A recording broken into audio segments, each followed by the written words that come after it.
ばんは、ゆうかです。撮影してる今の気温がなんと21度ということで、まだ4月だっていうのに少し暑くて手がすごく汗ばんでいます。さて、今日作っていくのはこちら、じゃーん、ガンダムアーティファクト第6弾です。食玩なのでスーパーなどでも買えるんですが、うちの近くにはガンダム関連の食玩全く売っていないので、プレ版でボックスを予約して購入しました。本編に入る前に開けて何が入っているか見ていきたいと思います。今回の第6弾は機動戦士ガンダム逆襲のシャアより全7種がラインナップされています。リ・カジー、ニューガンダム、サザビー、ヤクト動画ゲネイ専用機、ヤクト動画クエス専用機、ギラ動画エズン専用機、ギラ動画、どれもアーティファクトらしい独自のアレンジが効いた造形ですよね。10個入りのボックスを開封したところ、今回はリ・カジー、ニューガンダム、サザビーがそれぞれ2個ずつという内訳でした。レアカラーが入っているかどうかはまだ確認してないのですが、別途ショート動画などでご紹介しようかなと思っています。この動画では箱絵になっているサザビーを組み立てて筆塗装までしていきます。完成がどんな感じになるのかぜひ最後までご覧ください。それでは本編スタート。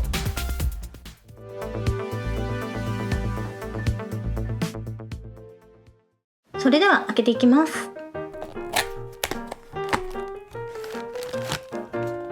中には全部で6枚のランナーが入っていました。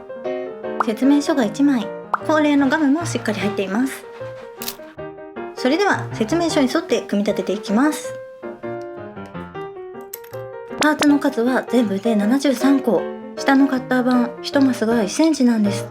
どのパーツも小さい。特にこの腕のパーツが小さすぎて取り扱い要注意です。アーティファクトシリーズは大好きなんですが、今回もやっぱり細かかったです。まさに大人のための精密パズルといった感じですね。説明書もかなり使いが細かいので集中力が必要です。小さいパーツにはピンセットを使ったのですが、それでも弾いてしまってパーツがどこか飛んでいった時は本当に驚愕しました。作業中に何度も落としてしまったので、もし床がパーツと同じ茶色系だったらきっと今も見つけられなかったと思います。あとこのシリーズは接続部の噛み合わせがタイトなところもたまにあるんですよね。無理に力を込めすぎると破損につながるので、これから挑戦される方は慎重に優しく扱ってあげてください。そして最後の最後で私を苦しめたのがポロリ現象です。ここをはめればあっちが外れ、あっちを直せばこっちが落ちるというエンドレスなループに正直心が折れそうでした。本当は接着剤で留めてしまいたいのですが、この後塗装を控えているのでこの段階では使えないんですよね。内心泣きながら何とか崩れないようにバランスをとって組み上げました。結局切り出しに1時間半、組み立てに1時間、素組みだけでたっぷり2時間半かかりました。ひとまず素組みの状態がこちらです。あれと思われる方もいるかもしれませんが、実はシールドと前頭パーツがどうしてもつかなくて、一旦このままお見せしています。アーティファクトは接着剤がないとすぐ取れてしまう箇所があるのもある種の特徴ですね。でもこの状態でも情報量がもりもりで文句なしにかっこいいです。実は頭部アンテナを折ってしまいました。細かいから注意してたのにこのざまです。チャンネル登録お願いします。組み立てが終わったらいよいよ全塗装です。水性ホビーカラーを使い筆塗りで仕上げていきます。まずは金属感を出したい場所にシルバーを。ただ地の色が少し透けてしまったので、先に濃いグレーなどを下地に敷いてから重ねればよかったかなと勉強になりました。内部フレームには H513 番のジャーマングレーを選んで塗りました。あまり色数を増やしたくなかったので、黒に近いこの色で重厚感を出してみました。メインの赤は光沢レッドに艶消しブラックをほんの少し足して落ち着いた色味を目指しました。赤は隠蔽力が低い色ですが、下の色のおかげで発色はバッチリ。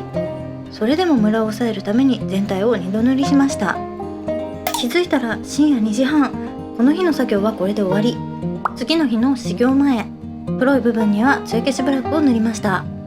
黒は修正が難しいイメージがあるので、はみ出さないように息を止めるような気持ちで慎重に塗りました。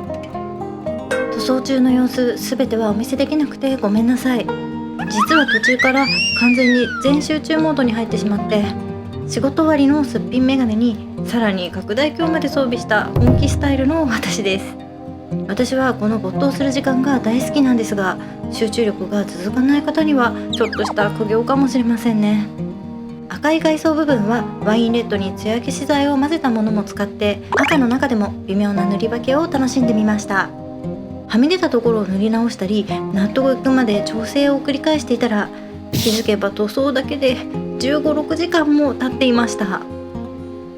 外れやすいパーツは接着剤でつけて、各パーツを組み合わせたらサザビーの完成です。それではついに完成したサザビーをご覧ください。いかがでしょうか。全塗装を施したことでアーティファクト特有の超絶ディティールがよりくっきりと力強く浮かび上がりました。100円玉と並べてみると、このサイズ感、この小さな体にどれほどの情熱が込められているのか、改めてバンダイさんの技術力に脱帽です。近くで見ても合わせ目はほとんど気になりません。パーツの分割ラインそのものがデザイン処理されているので、つぐみ派の方にも優しい設計になっています。折れてしまったアンテナですが、幸い割れていなかったので、そっと元の位置に戻してみました。この角度合ってますよね。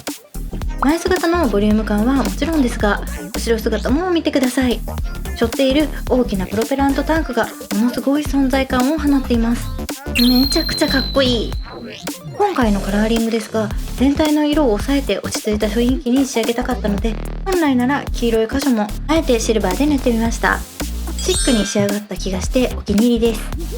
可動については足などは固定ですが、肩関節だけは少し動かせます。ただポロリしやすいので、私はあまり触らないで飾っておこうかなと思います。見てください、このシールドの裏側。普段は見えにくい場所まで情報量がぎっしりなんです。下から覗くと外装に隠れる部分にもしっかりスラスターが造形されています。バックパックのバーニャはサイズがある割に中が埋まっているので、こだわりたい人はピンバイスなどで開口してあげるとさらにクオリティが上がりそうですね。そしてこちらが切り出しの時にご紹介した一番小さなパーツ。奇跡的に一度もなくさずに完走することができました。自分を褒めてあげたいです。ふと斜め上から見てみたら、壁に飾っているフェイクグリーンの緑にサザビーの丘がすごく映えていました。これ1個税込み550円なんですよね。このクオリティと作る楽しさを考えたら信じられないくらいお得に感じます。久しぶりに全力で魂を込めて作りました。というわけで今回はランダムアーティファクトのサザビーを作りました。見ての通りめちゃくちゃ細かいので敬遠する人も多いかと思うんですが、いつものガンプラと違ったデザインを楽しみたい方や集中力を高めたい方にはとってもおすすめできるキットかなと思います。最後まで見てくださってありがとうございました。第6弾アーティファクトの他のキットを作った方はぜひその感想をコメント欄で教えてください。また作ってない方は今回の私の動画の感想をコメント欄にお寄せいただけたら大変嬉しいです。ぜひチャンネル登録やグッドボタン、ハイプなどで応援いただけたら嬉しいです。それではまた次の動画でお会いしましょう。バイバーイ。